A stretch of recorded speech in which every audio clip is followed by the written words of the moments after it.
When it's cold out there, you hope that when you jump into your car, it's warm and cozy so that you're comfortable while driving to your destination. I know most of us in North America is getting ready for spring and the warmer weather is here.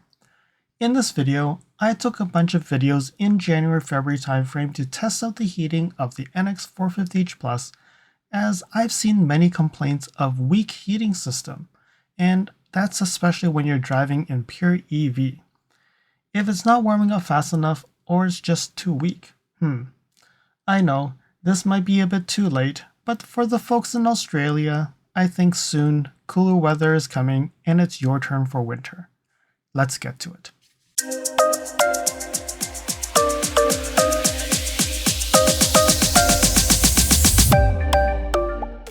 So recently I've heard a lot of complaints about the NX 450h Plus with the heating system. It's saying it's not heating enough.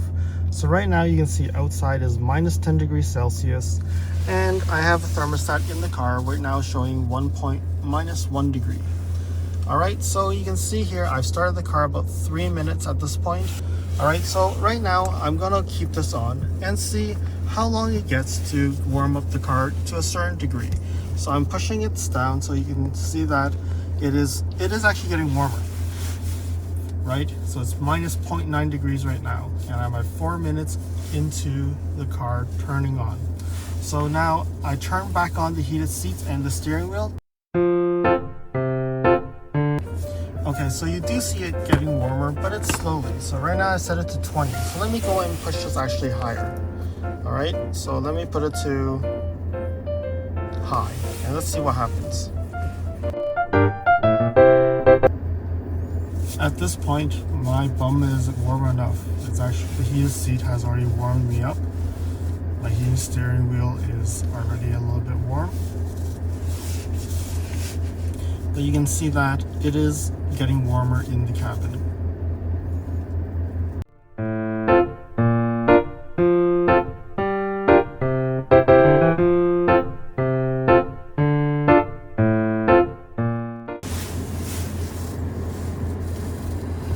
Alright, so right now I've actually turned on 25 minutes. If you look at it, it's minus 11 right now, and my EV range is 45.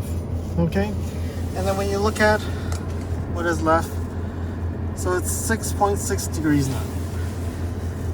What I would say is I don't feel cold. Definitely it has not reached 20 degrees or where I set to high, so I'm just going to switch it back to 20. And definitely it's still blowing the same type of air that's needed, so it means it's still warming up. So it's 6.7 now, so you can see it's a bit slow, but the heated seats and heated steering wheel definitely helps. So from this experiment, it was minus 1 degree Celsius when the car was about 3 minutes started, and it was 8:41 a.m. After that, I was waiting there, then I drove a bit, and at 9:03 we recorded 6.7 degrees, and that's about 23 minutes of the car idling and warming up the cabin. And this was driving in pure EV mode, so meaning the gas engine did not turn on, and it was about 20 degrees when I set the temperature at first, and then I set it to high afterwards. So for 23 minutes, it heated up 7.7 degrees Celsius, which means it goes up about 0.3 degrees per minute. Follow me on Instagram at LSFT videos. You can see updates on my experience with the NX 450h Plus, which may not be shown on any future videos. You can reach out to me via direct messaging if you have any questions on your Lexus. If you like this video, you can provide me feedback in the comments below, like this video, share it with your friends. This definitely will help with the YouTube algorithms. Press the subscribe button and bell icon and get notified when new videos show up. And lastly, if you want to support me further, you can provide me a super thanks, or visit my Amazon storefront before you purchase anything from Amazon, or you can purchase products from the list on the items that I've been using with my vehicle or at home at no extra cost to you. And now let's continue with the video. Alright, so today I'm going to drive in hybrid mode and to see if I can warm up the car. So right now in the car it's 2.3 degrees.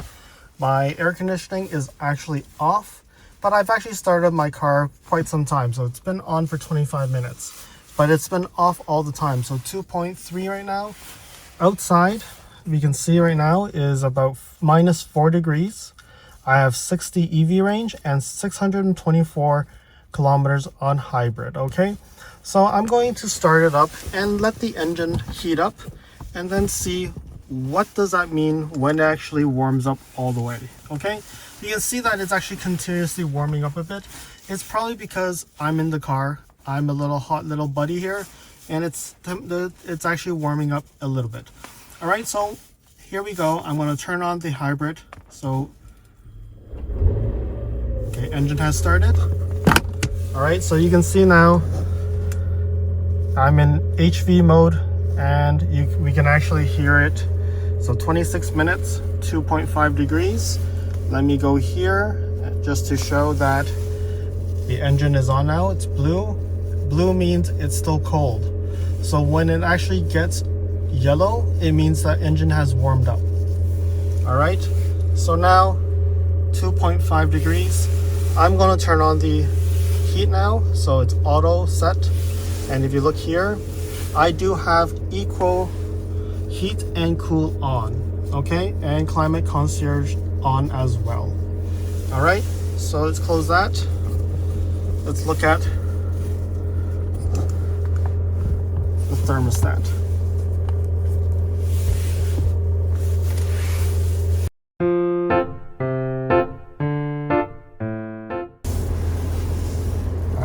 So you can see right now the engine has actually warmed up enough for the engine is still running, but the heat is actually starting to heat up. I'm actually going here now and turn off the eco heat and cool.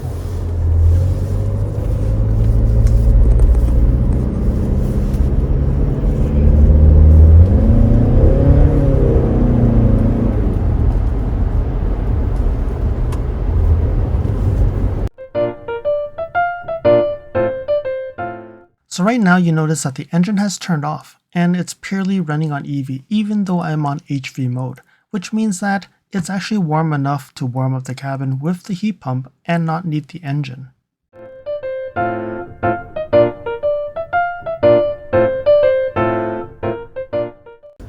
Alright, so now it's 12.5 degrees, and if I'm going to go here and look at the information, you can see that I've driven 50 minutes now. It's not 50, I started 20 something, right? So that's around the time. You can see right now my HV is 601, EV is 50, my B is actually 18.6. So we can look into what we started with, and then we look at temperature is -2 at this point.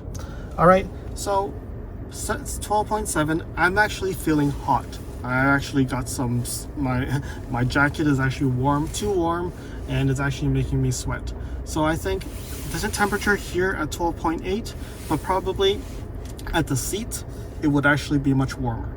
So in this scenario, we actually see that from 9:41 to 10:05, about 24 minutes. And it's from 2.5 degrees to 12.9 degrees. So in 24 minutes, it actually went up 10.4 degrees, which means 0.43 degrees per minute. So when we compare that to just having the heat pump, 0.3 degrees per minute, it doesn't seem to be that big of a difference. So definitely when you have climate issues, you can actually make some adjustments with the Lexus interface. So you go to the gear and then you go into vehicle customize.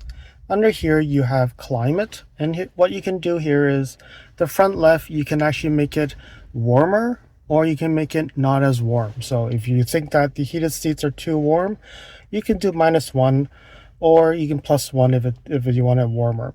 And you also see here we have steering wheel temperature. So that is actually making sure that you want a warmer steering wheel, or you feel that the steering wheel is too hot. You can actually adjust it or minus it. And then you can see here auto climate settings, air conditioning mode with auto, it's turned on. You can turn it off. So when you have auto, AC will actually not be on, depending on your needs. And then last but not least, climate. So under the climate, you can see there's Climate Concierge, which actually they're supposedly using their algorithms to make every seat comfortable. So if you have that on, it will adjust based on your temperature you have here. And based on that, it will turn on heated seats, heating steering wheel, or if they see that your temperature is too hot, it'll actually cool down using the ventilated seats or turn on the air conditioning. S-Flow, as you all know, S-Flow is a little bit wonky. It's really more for the rear seats. If that's turned on, the rear seats won't have any air conditioning or heating. So, but if it detects that there's people sitting behind there, it will be turned off. And when it's turned off, it will then provide cooling or heating in the rear. Then you also have Eco, Heat, or Cool. So if you're actually trying to be as economical as possible, but really if you're in the winter and if you really want all the heat, make sure that that is turned off, because if that's turned on, it will delay the getting you the heat. It will slowly give you the heat rather than giving you the max possible. Alright, so last but not least, there's also in these 6-dot shortcut, there's also max heat and max cool. So when you go to max heat, it changes my temperature to high. It doesn't change that side because it detects there's nobody sitting there. But if someone's sitting there, it will also be high. Then you have max cool, it goes low as well. You cannot change it back, so you'll actually have to manually go and change it to whatever temperature you need after you use the max heat or max cool. Alright, so other than that, there's not that many more stuff about the climate, but I do feel that the climate temperature is definitely, especially on the plug-in hybrid, because it relies on the heat pump for any temperatures about up to minus 10 degrees, it is not as efficient, especially when it becomes below zero. But definitely more energy efficient than having to turn on the gas engine to produce the heat. But if you do need heat, make sure go to HV mode, have the eco this eco heat and cool turned off so that you can get the maximum heat. I've actually driven in minus 21 degrees just with the heated seats and the steering wheel, just to see how it feels, especially when you really wanted to see if the gas engine turns on or turn off. And I can tell you, the engine could turn off, like it'll stay off even at minus 21. And if you can survive only with the heated seats and the heated steering wheel, it'll be great. But one thing I would tell you, I would say the RZ does have the radiant heat right under the steering wheel and on the passenger side. It does make sense because I've actually tried driving when it's cold, not having the AC on like right now, and the heated seats and the heated steering wheel is actually good. The only part that isn't good is my legs, and that's why they have the radiant heating.